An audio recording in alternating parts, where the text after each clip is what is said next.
the chat something that you took away from yesterday, or something that, maybe you had an aha moment today and thought, oh, I was thinking back on that session and I wonder about this, or I hope we talk about this.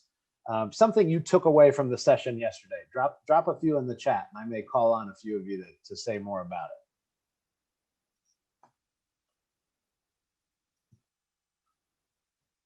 Sandra mentioned strategic planning, foresight,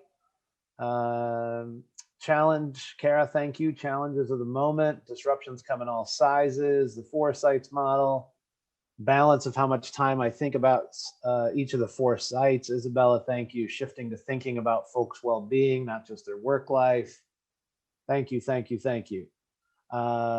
Sandra, you were first. You said strategic planning. I wonder if you just want to say, anything more about that, and why yesterday's conversation left you thinking about that. I don't know. I think it just left me feeling inspired to be more thoughtful about the future. And really, one of the things I've been working with staff with is to always keep your eye on that goal. Mm-hmm. And never take your eye off of that. And I felt like yesterday was really about that when you were talking about the foresights and keeping focused. That's where strategic planning, we do it, but I'd like to keep it more focused. Yeah, I appreciate yesterday that. Left me with that inspiration. Good. I'm always up for leaving people inspired, and we're going to come back to that point.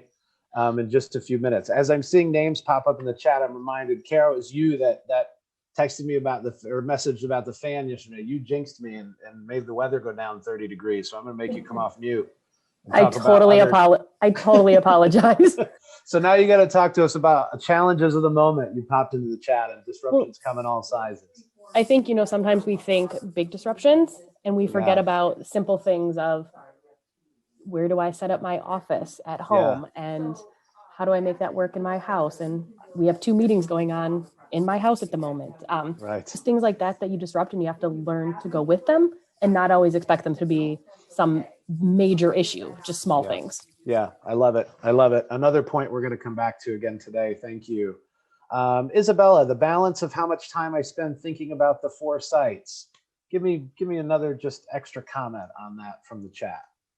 Yeah, sure. I think looking at those 4, I felt like, wow, I spend a lot of time on hindsight, right? Like what could have gone better? What were the challenges in that moment? And it just encouraged me to think about how could I maybe think more equally within those 4 categories, because I think they're all important. Yeah, excellent. I love it. Mary said in the chat, being resilient, less about what you do, more about how you think. Gloria, communicate. Focusing on employees' well-being, maybe not just performance, right? Or some combination of both of those things, not just their work life, but their whole life, Jess said. I love all those things. You also may remember that the whole context of our conversation yesterday was around organizational resilience as part of a strategy to manage through uncertainty. And we created our own little word cloud. I'm going to have Casey pop that back up on the screen so that we can see it, because I was looking at this morning and actually thinking about it. And here are all the words we came up with again. And there are different versions, like you see: adapt, adaptability, adapting, bounce back, pivot, flexibility, challenge, bravery, longevity, power, teamwork, right? And when I was looking at this image this morning, it was interesting. I had an aha moment and almost simultaneously heard something on my morning podcast. I was looking at these words on your screen and thinking we could summarize all of them by saying move, right? All of these words have something to do with action and movement. And as I was listening to a podcast this morning, it was about leadership, and the presenter said, all leaders, when faced with a choice of doing nothing or doing something, a leader must always do something. And I just thought that was fascinating and really speaks into some of the conversation we were having yesterday. And remembering, these are your words. This was your definition. And it's a brilliant definition. And what you don't see here are words like freeze, stop, overthink it, don't do anything, right? That's not how we were defining resilience. We were defining it as sustainability, flexibility, powerful leadership, bounce back, change, pivot, adapt, be creative, be determined. When faced with a choice of doing nothing or doing something, effective leaders must always choose doing something. And I thought, man, the stars really aligned for me mentally this morning. And again, a reminder, though, that overlaid with that is one of the things we talked about yesterday, which one of you also brought up in the chat. This conversation is not about what we do, it's about how we think. More specifically, we offered 6 suggestions yesterday as ways that we can carve out the path forward. How can we move, right? I had this word in the header and hadn't even connected all my own dots yet. But how do we move forward? How do we keep action even in times of uncertainty? 6 things. Number 1, prioritize well-being. A few of you mentioned that in the chat just now as a reflection from yesterday. That's well-being for self, for your family, for your team, for your partners. Number 2, recommit to building relationships. And those relationships with our staff, with our team members, with our external partners, with our donors, depending on how your organization's structured, you've got lots of layers of relationships to be building with young people and parents and families that your organization might be serving. Number 3, communicate. Gloria, this was one that you mentioned in the chat, and just put another comment in the chat related, where I'm going to it. Although I meet with my staff twice per month for our check-in, our emphasis has been based on different strategies, right, around COVID-19 and different things, but remembering that we've got lots of different issues that are overlapping, right? We have not discussed how Black Lives Matter or the riot at the Capitol, those things have affected our staff and our contractors. And I assure you, we still largely do this. Casey can attest at almost every meeting, we carve out the first 10 or 15 minutes and just stop and take a breath and say to people, how are you doing? How are you doing? I was just on a meeting right before this one, and my co-facilitator said, everybody, I want you to give me a number of 1 to 5 of your energy. You can pop this in the chat. We'll do it here live. I want you to tell me about your energy today, from 1 being, I'm just over it, man. I'm over it. Like, this is it. I can't do this anymore. 5 being like, get out of my way. I'm ready to run through a brick wall. Where are you right now? 1 through 5. 5s, 3, 3, 4, 3, 3, 4, 2, 2, 3, 2, 2, 2, right? Like that took, Gloria, to your comment and to everybody that's on the line, that took me exactly 8 seconds to tee up.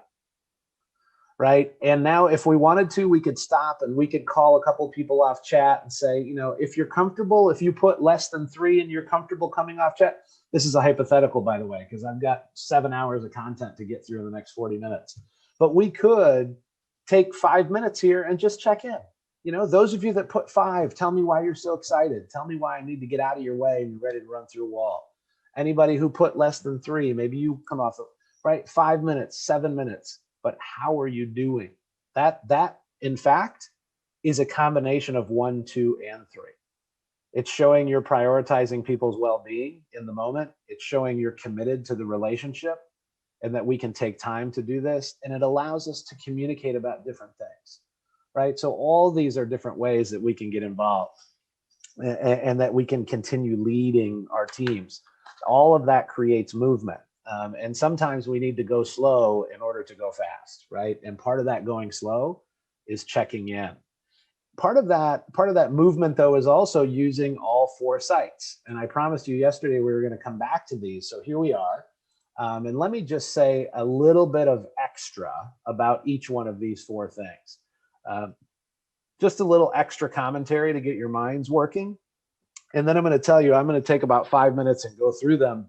Then we're going to split you up into groups. And we're going to do that randomly, but we'll have 4 groups. So you're going to be in one of these 4 circles with 20 or so of your colleagues, and we're going to give you some time to just wrestle with them.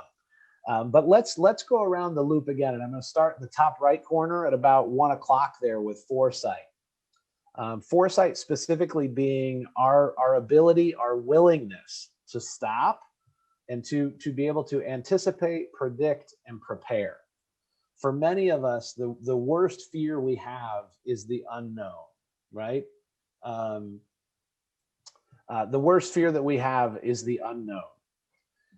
And that's really, really important, because we're not always going to be able to predict things exactly right, but we do need to try to look into the future and understand what some of the trends are, understanding what's happening, be predicting. You might remember I did a little experiment yesterday with trying to predict, like, what is the future of our office going to look like, right?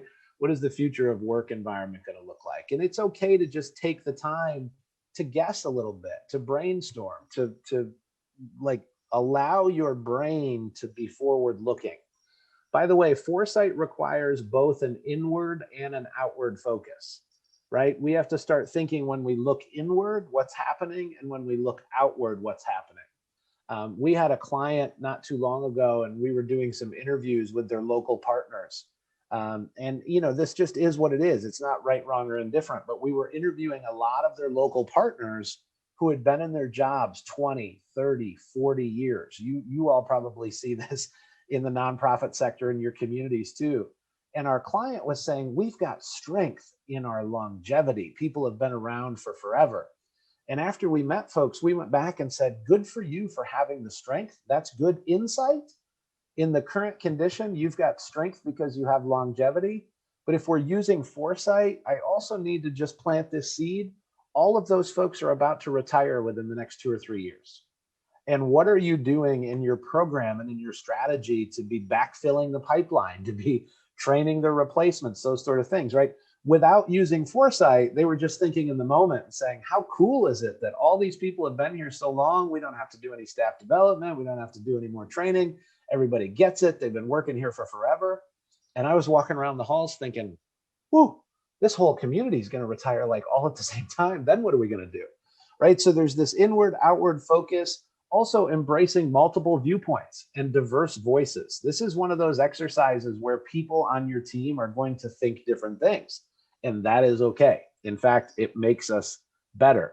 One of the reasons I love the foresight model, not just the foresight circle, is that it helps us embrace a diversity of opinions, right? There's no right or wrong answers here.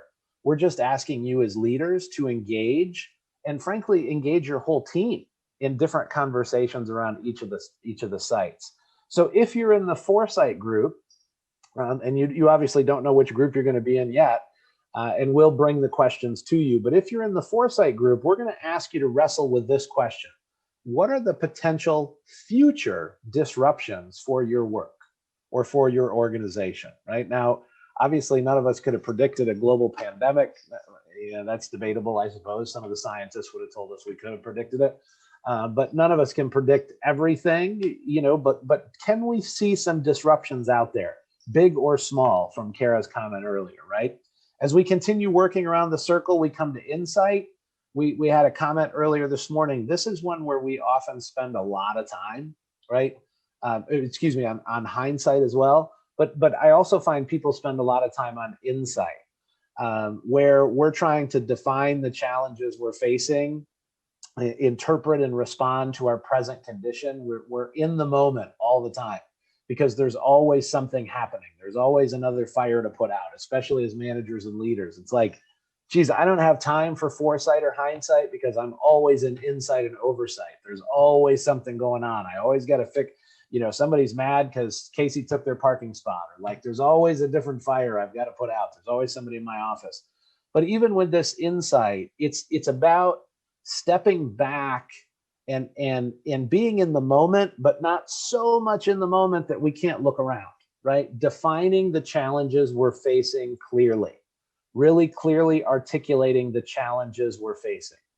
Focus on a shared understanding of those challenges and a commitment to solving them, right? And we have to show situational awareness as leaders here in this insight circle. One of the things I find all the time is that, you know, we'll find leadership who's like, everything's cool, everything's great, we're cruising along, everything's fine. And then we stop and do interviews with their staff, and they're like, my God, Rome is burning, and nobody realizes like everything's on fire. Like nobody is paying attention to us. So having insight also requires some situational awareness. Know what your frontline staff are seeing every day, how they're feeling, what they're experiencing. They're going through some really challenging times now on the PrEP or CPrEP grant and otherwise, right? Because of the pandemic, because of any other situations that we've been describing. What are they feeling and seeing? So if you're in the insight group, we're going to ask you to step back about what are the insights and observations you have about this moment as a leader. But we're also going to ask you, what are the biggest challenges your staff are facing? Recognizing the answer to those two questions might be very different, right? What insights and observations do you personally have about this moment? But also, what are the biggest challenges your staff are facing? Insight requires situational awareness. Very related to insight, but also, slightly different is the concept of oversight. Monitoring what has happened, assessing the potential for changes. This is a more immediate sort of thing, right? This is a little different than hindsight, where we might be looking back over the last 6, 9, 12 months. Oversight is a more immediate. What processes do you have in place to be monitoring and assessing? Are you focused mostly on compliance, or are you focused more on performance? Now, let me just be careful here and give you a qualifier. I am not your project officer. Let me say that again, because I know we're recording. I am not your project officer. So don't go to your project officer and say, hey, the guy on the webinar today said we don't have to worry about compliance. Not what I'm saying. I'm saying we have to figure out in our oversight circle a balance between compliance and performance. When is it time to be thinking about different ways to do things? When is it maybe not just about compliance, right? Understanding the risks in our business model. And this is one of my favorite questions in this moment. What are the key assumptions that are underlying our business model? What are the key assumptions that are underlying our business model? And I will be very honest, from our consulting firm's perspective, we had a key assumption that completely went away 11 months ago. And that key assumption was that as long as I could get to an airport, we could do our work anywhere in the world. That I could be at your office in 5 or 6 hours. We pride ourselves on being a high touch consulting firm. We don't like doing virtual work and stuff over the phone. We're going to fly and come see you. Marianne, it's a little tricky to get all the way out to see you. But for a lot of folks, like Greg, we're going to jump on a plane. We're going to be there in 2 hours. We're going to sit face to face and we're going to solve these problems you have. That was one of our key assumptions, and we lost it. We had to completely change our business model and how we function. But what other key assumptions do you have, right? And in other words, the question you'll be wrestling with in oversight is, what processes are you using to monitor and assess your compliance and performance? Are there things even within what you're doing well right now that are risks for the future? And we're going to have you talk about that. And then hindsight, learning from events of the past, learning the right lessons from your experience. And Katie, you put in the chat yesterday, how do we make sure we're learning the quote unquote right lessons? And this is a complicated one to define what are the right lessons, but we're going to put a high level of success here on learning, or excuse me, a high level of emphasis on learning from both success and failure. I think this is part of understanding the right lessons to learn, is sometimes we only look back at the events that went well, right? Or if it's your personality, sometimes you only ever look back at the events that didn't go well, right? But we're going to put equal value on hindsight with success and failure. And if you're in the hindsight group today, I want you to think specifically about the last 10 or 11 months, from March 2020 to now. Like, what are the things that have worked well for you that you hope you can keep doing? What are the things that have worked well for you that you think you can keep doing? Or what are the things that didn't work well that you are saying, boy, I can't wait to get back, quote unquote, get back to normal, right? That's hindsight, like over the last 10 or 11 months. So hindsight, foresight, insight, oversight.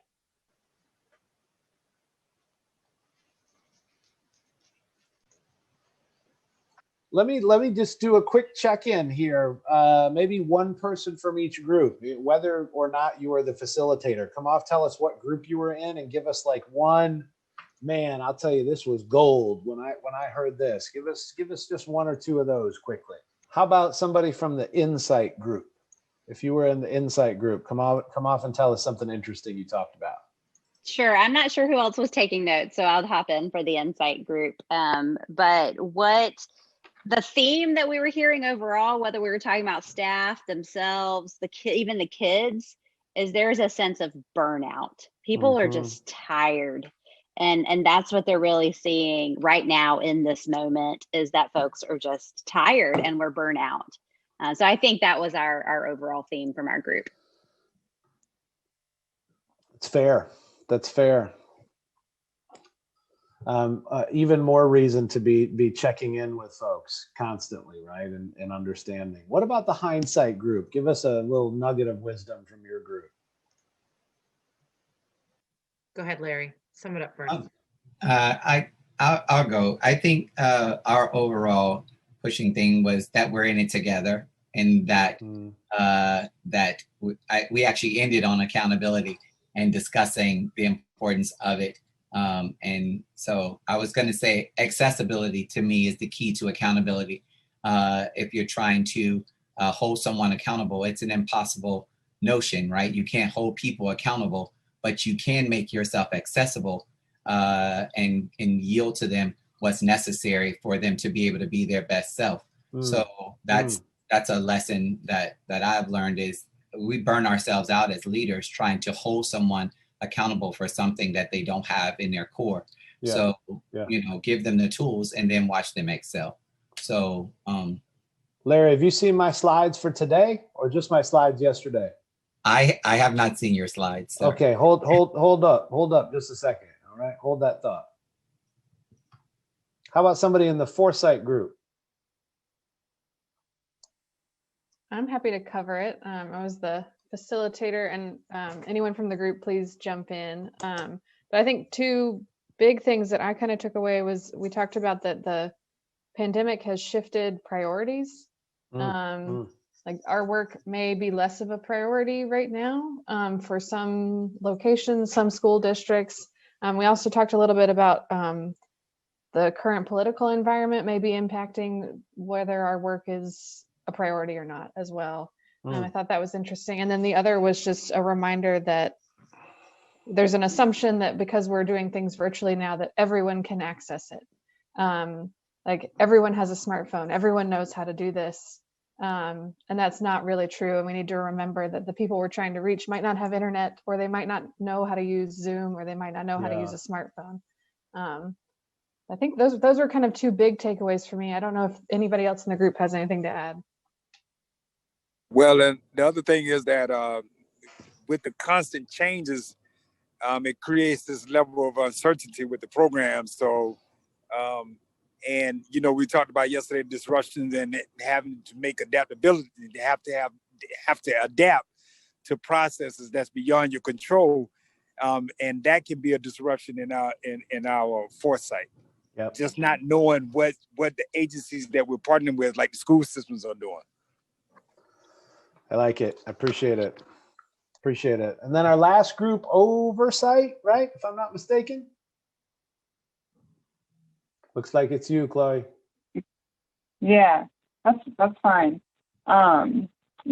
So grantees kind of noted that they're having mainly more check-ins, more discussions with their facilitators and staff, maybe more so than in the past, just to kind of, see, like, check in after a session. How are things going? Are there any problems, with the districts, working with partners?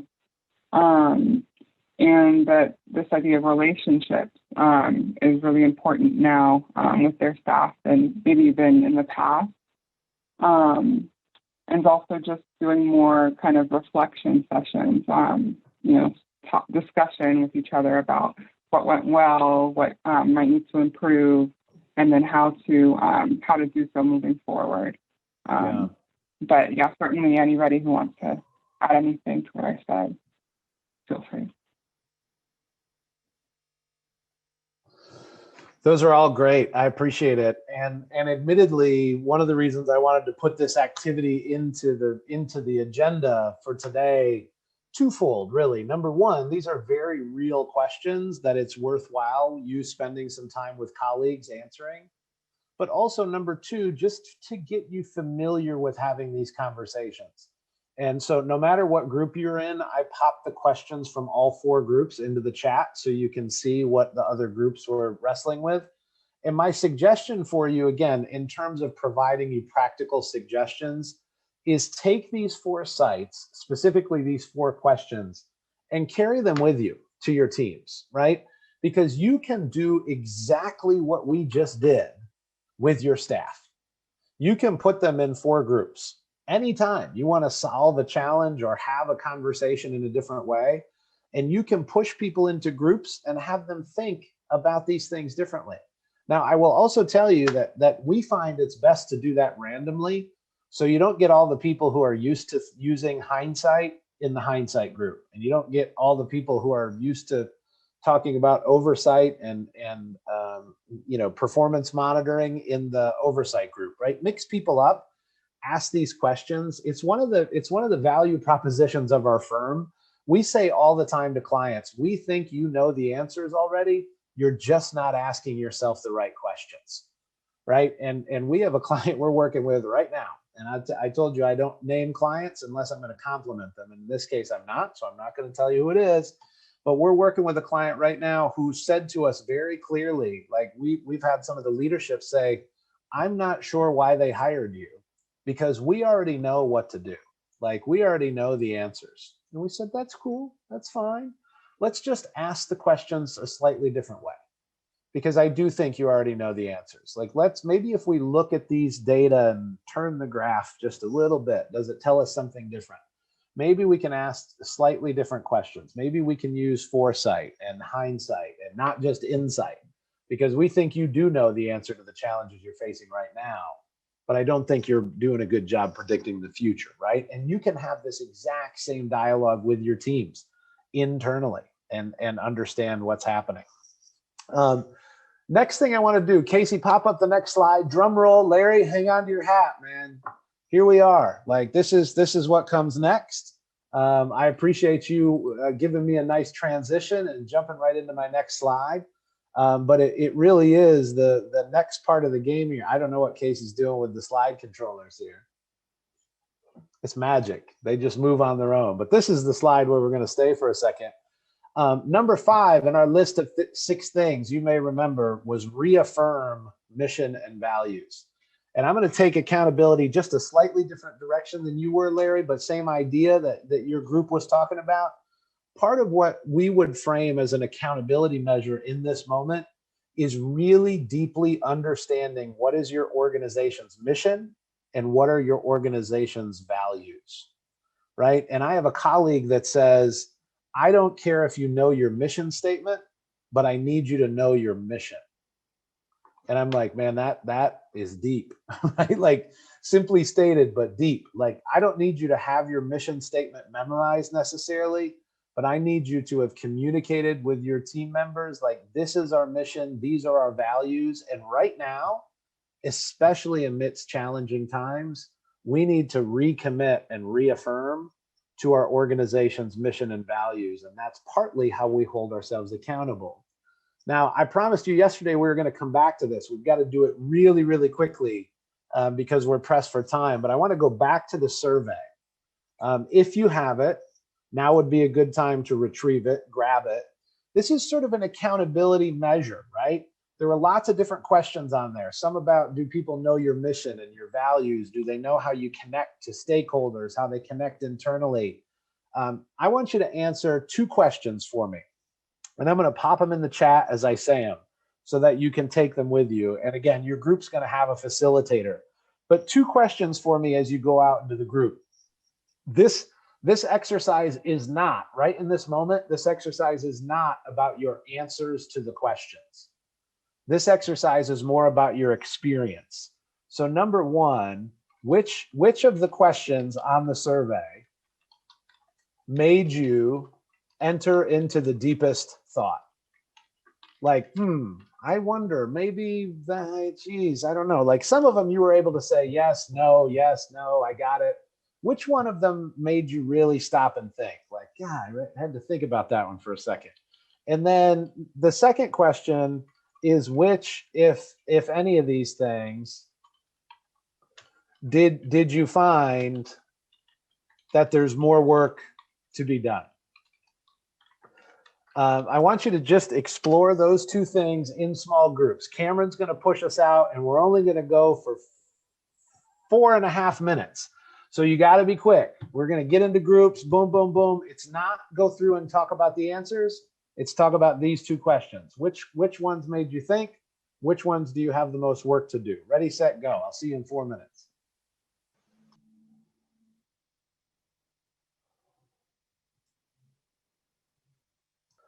I just want to admit that breakout, like getting into a group for 4 or 5 minutes, is almost like aggravatingly not enough time, right? Like, come on, man, we're just getting started here. What are we doing?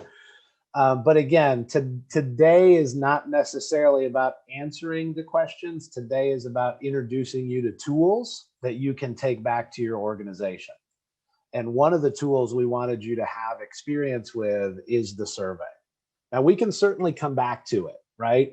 But where I find real value in this is when you go back and have members of your team all complete it independently and then come together and compare and contrast answers, right? And the answers, now watch this, the answers you agree on, like, I'm not interested in those, right? As a facilitator, like if we all think we got this, skip, great.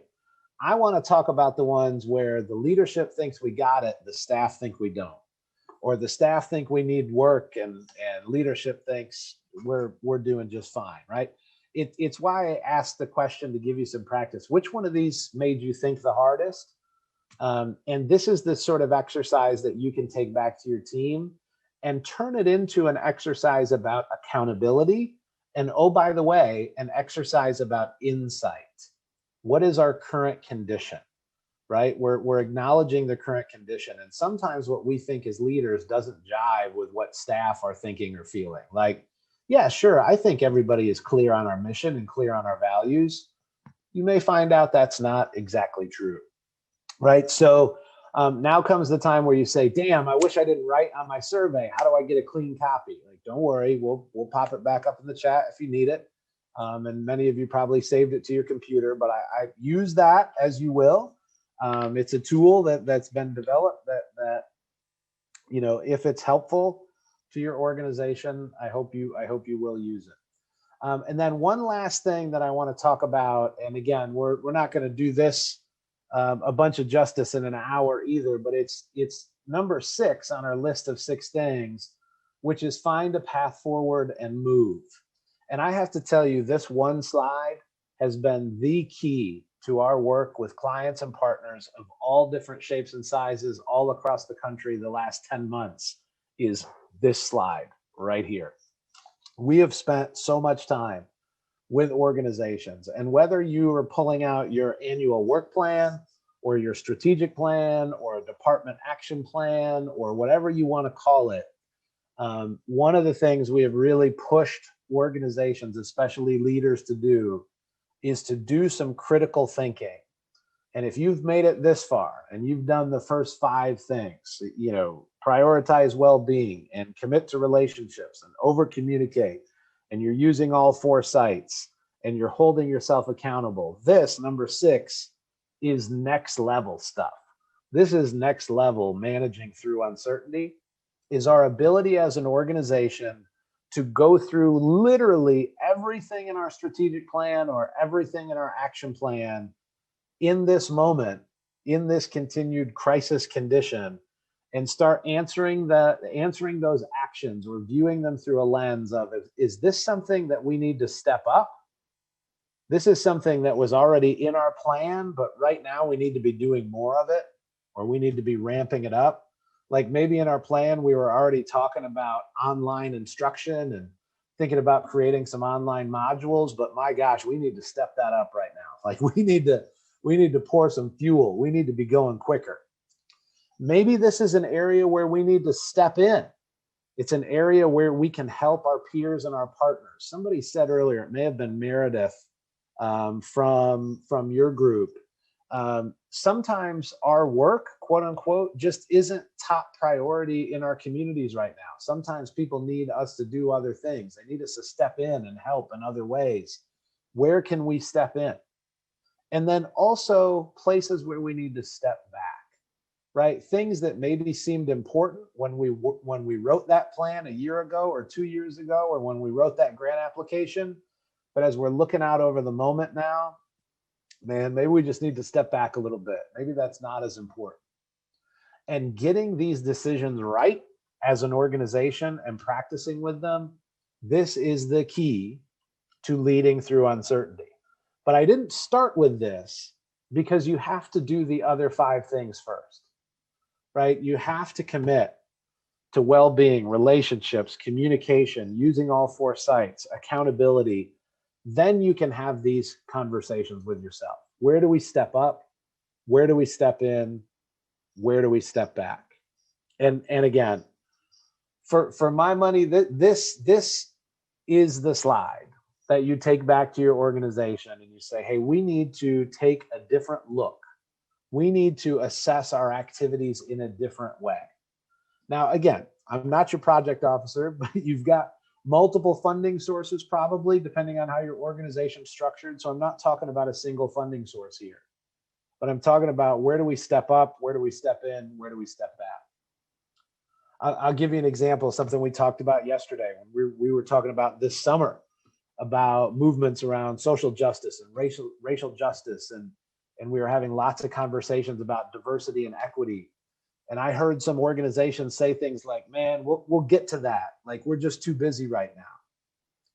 And I would always say, what, damn, that sounds like privilege to me. Must be nice to say you don't have to talk about this right now, right? This seems to me to be an area you need to step up. You need to do more of it than you ever planned on doing. And some other things you might need to step back on, right? Now, maybe we've got a different crisis. We've got a different thing to learn through. But these questions can help us get through those moments. Because again, the disruptions just keep coming. And this is not about what we do, it's about how we think. And using the 4 sites, using this frame of step up, step in, step back, teaches us as organizations how to think differently. But the key to it is practice, practice, practice, practice. It's why today, in just this quick hour, we wanted to give you 10 minutes here, 6 minutes here, 8 minutes here. Go practice with these things. Go practice them with your organizations. And if we can step in and help fill a gap and help you practice them, I hope you'll reach out to us. I popped up my contact information yesterday, but it's here again, I think, on the last slide. Feel free to snap a picture of it or whatever. We'll put it in the chat as well. If we can be helpful to your organization and helping you practice some of these things, I hope you'll call on us. But I also wanted to share some tools that you could take away and practice yourself. I'm happy to stay on for 3, 4, 5 minutes if there's a couple questions. If anybody wants to pop any question in the chat, or if we want to talk about anything else. But I also want to be respectful of time with the conference and otherwise. Thank you, Forrest and Casey. This has been great. Big shout out to Casey. Thank you all very much. Thanks RTI for inviting us, and thank you all for being great participants. You have one question in here from Kit. Do you talk about partnering with primarily nonprofits? Do you consult with state health departments? And you can talk to her via email too. Yeah, perfect. Kit, I'm gonna make sure that my email is in the chat for you. The answer to that is yes. It just so happens some of the examples I used the last couple of days came from social service sector, but send me a note. We can chat more. Jess, you asked a question if you're still on the line. I think I did say podcast earlier. I actually was listening to an audio book this morning. The book was The 7 Decisions by Andy Andrews. I hadn't picked it up before, but I was listening to it on audiobook. Some of the podcasts I listen to, for those of you that are still on the line, and I'll pop some of these in the chart too, or in the chat. I'm bringing up my library so I don't leave anybody out. I listen to a lot of How I Built This. Actually, it's a little sort of off brand from this conversation, but it's Guy Raz from NPR. It's a lot of entrepreneurial leader, like how I started this thing and the things I had to do to really get it going. Freakonomics, I listen to. Revisionist History, that's Malcolm Gladwell.